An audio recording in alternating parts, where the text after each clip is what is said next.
তো মাছের ঝোল বানাবো, তার জন্য দেখো মাছ নিয়ে নিয়েছি। এই মাছটার তো নাম আমি জানি না ঠিক মতন, মাকে জিজ্ঞেস করলাম, মা বললো এটা গ্লাস কাপ মাছ। তো ধুয়ে ভালো মতন পরিষ্কার করে নিয়েছি, আর লবণ দিয়ে দিয়েছি, আর হলুদ গুঁড়ো দিয়ে মাছটাকে ভালো মতন মাখিয়ে নেব।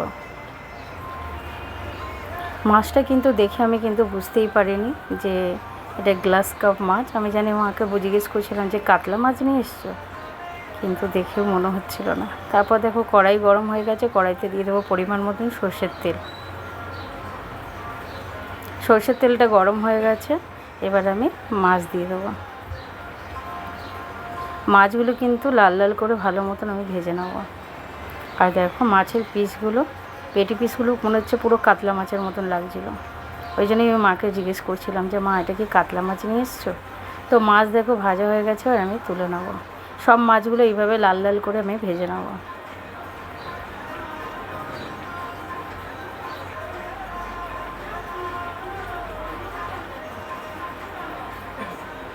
সব মাছ আমার ভাজা হয়ে গেছে, আমি তুলে নেব। এই মাছের ঝোলে কিন্তু আমি আলু দেবো কয়েকটা, তো আলু আমি ভেজে নেবো তেলের মধ্যে।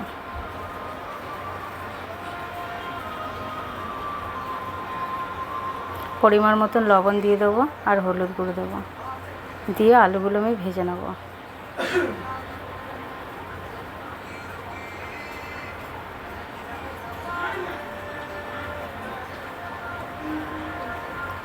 আলু ভাজা হয়ে গেছে, এবার আমি তুলে নেব। কড়াইতে কিন্তু আমি আর তেল দেবো না, ওই তেলেই আমার মাছের ঝোল হয়ে যাবে। তো আমি পেঁয়াজ কুচি দিয়ে দিয়েছি।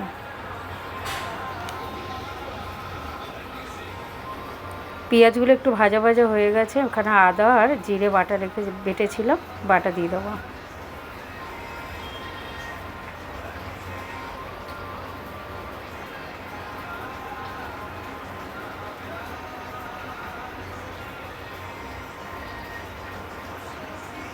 পরিমাণ মতন হলুদ গুঁড়ো, লঙ্কার গুঁড়ো দিয়ে দেবো, আর সামান্য একটুখানি জল দিয়ে মশলাটাকে ভালো মতন কষিয়ে নেব।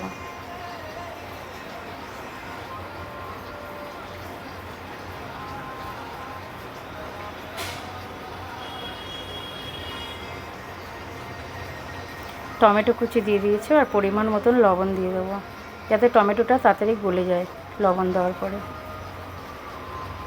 দেখো টমেটোটা একদম গলে গেছে।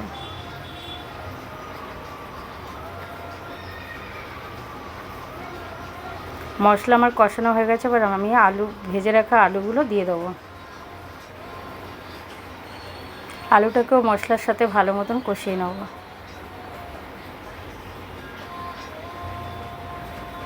আলুটা কিন্তু মশলার সাথে ভালো মতন কষানো হয়ে গেছে, এবার পরিমাণ মতন জল দিয়ে দেবো। কিছুক্ষণের জন্য আমি ঢাকা দিয়ে দেবো। ঢাকনাটা খুলে দেখে নেবো আলু ফালু সেদ্ধ হয়ে গেছে নাকি। আলু সেদ্ধ হয়ে গেছে, তো এবার আমি মাছ দিয়ে দেবো। মাছের ঝোলটা কিন্তু একটু পাতলা রাখবো, বেশি মানে ঘন করব না, একটু পাতলা পাতলা থাকবে ঝোলটা।